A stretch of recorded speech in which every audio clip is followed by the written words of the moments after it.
The Maccabian Janissaries are a zealot and elite Imperial Guard regiment united not only by the worship of the Emperor of mankind, but also a fanatical devotion to the Imperial Saint Drusus. They are so faithful in their patron saint that they march into battle wearing the ubiquitous silvered mask and the image of Drusus. This Imperial Guard regiment is also one of the Imperium's most well-trained and disciplined forces. They literally battle shoulder to shoulder in serried ranks, unleashing volley after volley of accurate fire into the enemy. It is their faith that unites and strengthens this military force, rather than common heritage like so many of the other elite regiments. The history of this enigmatic force dates back to the Angevin Crusade, a military campaign started by the powerful praetor Gogona Angevin. Angevin's goal was to pacify the then Calix expanse and eradicate all Xeno and heretical influence in that region.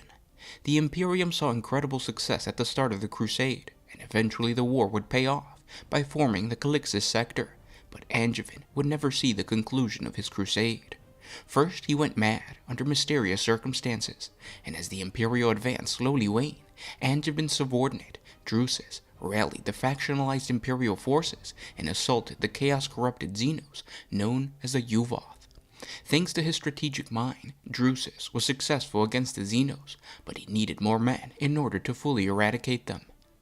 Drusus was widely acclaimed as a savior, but many powerful figures in the Crusade viewed him as a dangerous warmonger, a rival, and a would-be usurper. His rising acclaim was seen as a threat to the status quo of the campaign, and according to some sources, betrayal by agents of his rivals amongst Angevin's generals were quickly being schemed.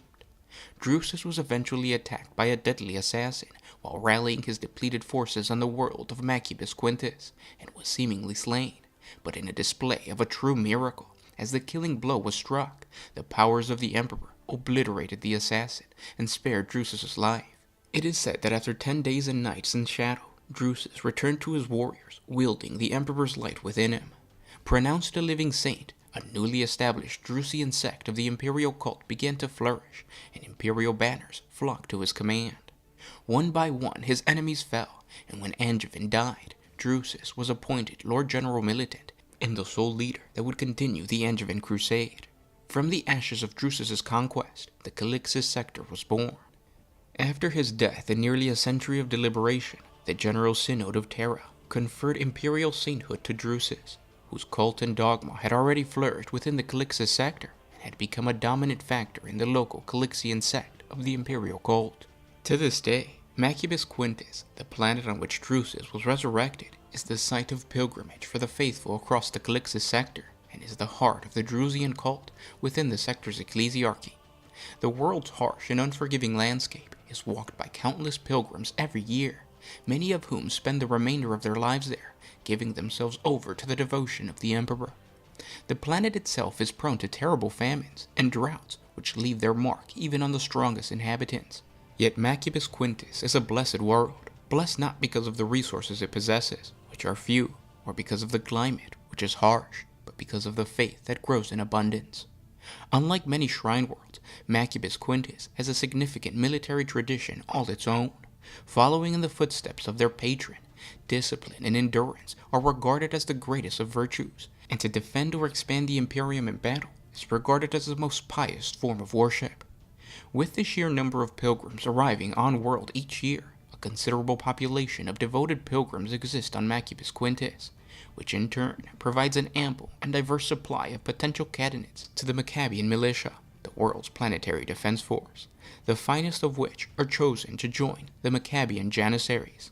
To date, none have refused this honor, for all are driven by faith and the spirit of the pilgrimage. And to become a Janissary is to embark upon a pilgrimage of a different sort, carrying the Emperor's wrath to the darkest and farthest places. It is absolutely remarkable just how far many of these pilgrims have traveled to get to this bitterly cold and arid planet.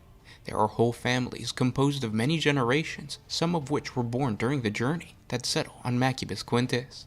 In their hearts is an incredible pious force that gives them an almost indomitable will to endure whatever the galaxy can throw at them. The survivability of these travelers could even compete with the endurance of a space marine neophyte. Many have persevered through warp travel, religious persecution, and war to get to the exact location the Emperor of mankind performed his miracle. While the majority of the pilgrims do not travel to Maccabeus Quintis in order to join the militia, there are a few highly devoted travelers whose intentions are solely to join the planetary defense force. Their hope is that they are worthy of joining the ranks of the Maccabian Janissaries and continue their pilgrimage of holy war. The reasons many of these people decide to make the long pilgrimage is steeped in personal faith, but unlike many imperial citizens that seek the God Emperor's blessing, those that choose to make the perilous journey do so to earn salvation through military service. Some might be looking for penance after cowardly deeds, such as running away from a fight rather than facing glorious death in the name of the Emperor. Others might be plagued with minor mutations that prevent them from military service on their own homeworlds. Highborns of the Imperium that have no hopes of inheriting a significant position within their adepta might seek an alternative to a future of a menial existence. In each of these pilgrims' hearts is a drive to better their situation through their own devotion, and like Saint Drusus, become living conduits of the Emperor's light. Once they become part of the Maccabian Janissaries, these soldiers have few ties to the world they are named for, or the ailment that brought them here in the first place, and tend to volunteer for deployment that places them at the forefront, pushing deep into enemy territory, viewing every engagement as another step along their militant pilgrimage. While it is rare for Imperial Guardsmen ever to return to their homeworld, Janissaries never do so.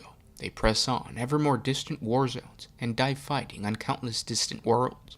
Even those who are demobilized at the campaign's end will often find themselves at other pilgrim trails in other parts of the Imperium, guarding the faithful from the predations of the heretic and the alien. It is common for these abandoned Janissary regiments to ally themselves to inquisitors, pious rogue traders, or ministorum priests that seek an effective military force. One of the regiment's most honored military engagements occurred in what became known as the Spinward Front.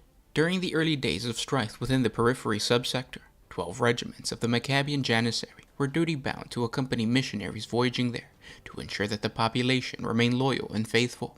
Stationed within the turbulent subsector when the Orc invasion came, the Maccabian Janissaries were already on the front lines, fending off numerous Dark Eldar raids across the periphery, and would then form the core of the Imperial Guard force that was mustered to defend the region. The subsequent betrayal of the Imperium by Duke Severus XIII of Kolth, when he proceeded to create the Severan Dominate and seceded from the Emperor's dominion, was taken by the Janissary regiments as a particular affront against their patron Saint Drusus, inspiring great levels of fervor in the Maccabians. Almost immediately, Cardinal Hester and Fortis began calling for a war of faith to cleanse the periphery of the apostate and the heretic, so that it could be repopulated by the true and pure.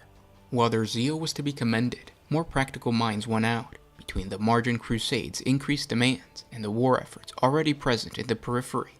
The military capabilities of the Calixtus sector were already stretched to the breaking point, and little more could be drawn from the Segmentum Obscurus reserves or the neighboring sectors. Nonetheless, Maccabeus Quintis continued to recruit soldiers and raise regiments, whipping the pilgrims who journeyed to the Ecclesiarchy Shrine World into a frenzy of devotion and purgation, and doubling the number of regiments mustered, pledging every new regiment to the Spinward Front. At present, the Maccabian Janissaries form the fourth largest contingent of Calixtus-born Imperial Guardsmen in the periphery, overshadowed only by large musters from the populous hive worlds of Scintilia, Malify, and Bront. And given the perpetual influx of new pilgrims to Maccabeus Quintis, it seems unlikely that the recruit rate will dwindle anytime soon. I'll talk to you guys tomorrow. This was Gersh1 with One Mind Syndicate signing out.